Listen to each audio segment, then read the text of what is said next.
Assalamualaikum students, how are you? I hope you will be fine. Students, today I will teach you English unit number 5, page number 48. Topic is harmony in society, paragraph number 4, 5 and 6. Students, now let us start paragraph number 4. Next day, while waiting for their school bus, अगले रोज़ school bus का इंतज़ार करते हुए they observed the same boy sitting in the same window. उन्होंने उसी लड़के को उसी खिड़की में बैठे हुए देखा. He repeated the same action. उसने वही अमल दोहराया and closed his window और अपनी खिड़की बंद कर ली. The whole day Haziq and Ahmad thought about that boy. सारा दिन हाजिक और अहमद उसी लड़के के बारे में सोचते रहे. They thought him to be too proud and rude. उन्होंने उसे बहुत मगरूर और बदतमीज़ समझा. Next paragraph number 5. In the evening when their mother made donuts. शाम को जब उनकी वालदा ने डोनट्स बनाए. She told them to share them with their new neighbors. उन्होंने उन्हें कहा कि वो ये अपने नए हमसायों को देकर आएं.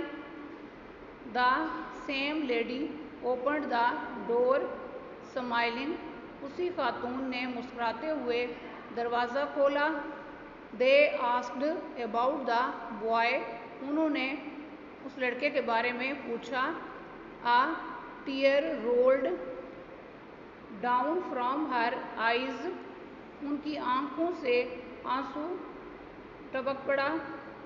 And she told them that his name was Jasim. और उन्होंने उन्हें बताया कि उसका नाम जासिम है. And he was her only son. और वो उसका अकलौता बेटा है. Next paragraph number 6. Jasim was only 2 years old when they had found out that he had polio. Jasim सिर्फ 2 साल का था जब उन्हें पता चला कि उसे पोलियो हो गया था. This news was extremely devastating for them. ये खबर उनके लिए इंतहाई दिल हिला देने वाली थी. The raging fever left him paralyzed from the neck down. तेज बुखार ने उसे गर्दन से नीचे तक मफलूज कर दिया था. He underwent surgery as well but to no avail. उसकी सर्जरी भी कराई गई लेकिन कोई फ़ायदा ना हुआ. He had some strength in his upper body. उसके जिस्म के ऊपर वाले हिस्से में कुछ ताकत थी. But his lower body, especially his legs, remained dysfunctional. लेकिन उसका निचला जिस्म ख़ास तौर पर उसकी टांगें नाकारा हो गई थीं. स्टूडेंट्स, पैराग्राफ नंबर 4, 5 एंड 6 की रीडिंग एंड ट्रांसलेशन कंप्लीट हुई.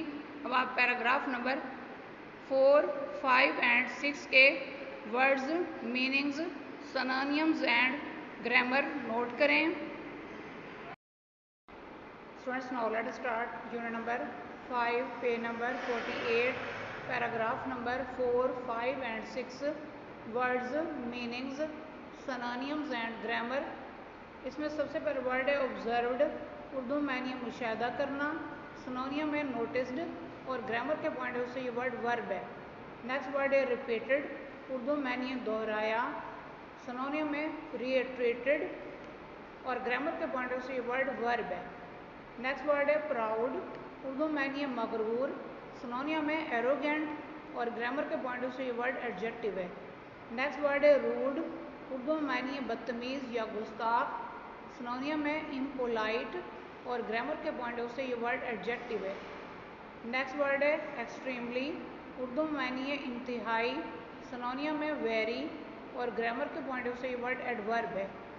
नेक्स्ट वर्ड है डिवेस्टेटिंग, उर्दू में यानी तबाह कुन, सिनोनियम है डिस्ट्रक्टिव और ग्रामर के पॉइंट ऑफ से ये वर्ड एडजेक्टिव है। नेक्स्ट वर्ड है रेजिंग, उर्दू में यानी गज़बनाक, सिनोनियम है फ्यूरियस और ग्रामर के पॉइंट ऑफ से ये वर्ड एडजेक्टिव या वर्ब है। नेक्स्ट वर्ड है पैरालाइज्ड, उर्दू में यानी मफलूज, सिनोनियम है इमोबिलाइज्ड और ग्रामर के पॉइंट ऑफ से ये वर्ड एडजेक्टिव या वर्ब है। नेक्स्ट वर्ड है अवेल, उर्दू में यानी फ़ायदा उठाना या इस्तेमाल करना, सिनोनियम है यूटिलाइज आर यूज़ और ग्रामर के पॉइंट ऑफ से ये वर्ड वर्ब है। नेक्स्ट वर्ड है डिसफंक्शनल, उर्दू में यानी गैर फ़ाल, सिनोनियम है एबनॉर्मल और ग्रामर के पॉइंट ऑफ से ये वर्ड एडजेक्टिव है। स्टूडेंट्स, आज का लेक्चर यहाँ कंप्लीट हुआ। I hope you will be understood this lecture. Students, kindly write down this work on your notebooks. Okay, Allah Hafiz.